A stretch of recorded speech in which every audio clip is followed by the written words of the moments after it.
चलिए आई भैया, हम भरत यादव व्यास 2021 में एक दिन सूरजराज बस से ये सिवान जात रहनी। ड्राइवर लोग रहन कुछ अच्छा ना लगल, यही पर एगो औरत कहे लगल ड्राइवर लोग से, उहे बात होली के माध्यम से रउरा सब के सामने रखा तनी। आई सुने वो कर आनंद उठाए।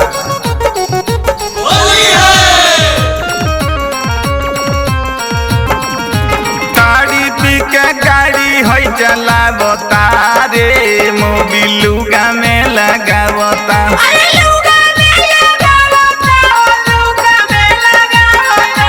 गाड़ी पी के गाड़ी है चलावता रे, मोबिलुगा में लगावता।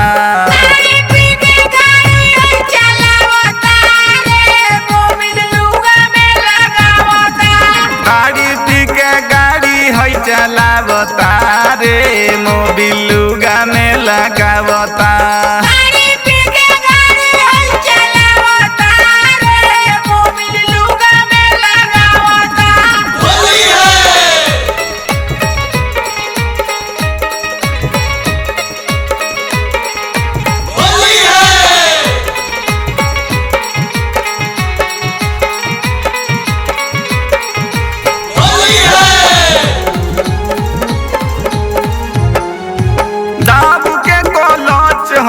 ब्रेक मारे होच से,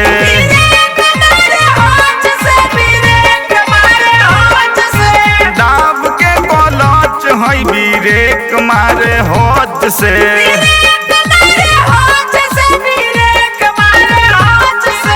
तीन नंबर के आर लगावता रे, मोबिलुगा में लगावता।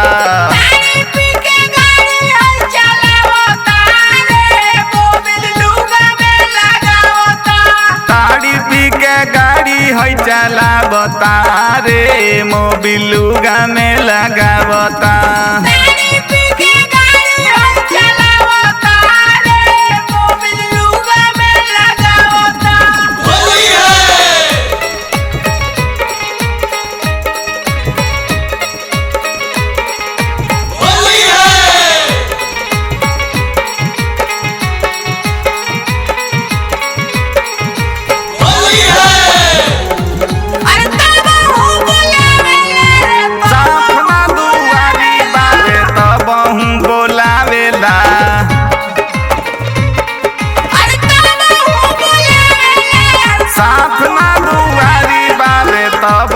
बोलावेला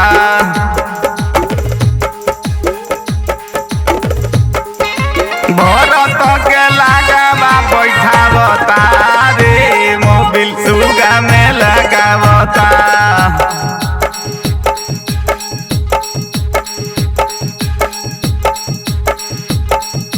जादव के लगावा बैठावता रे, मोबिलुगा में लगावता। गाड़ी पी के गाड़ी है चलावता रे, मोबिलुगा में लगावता।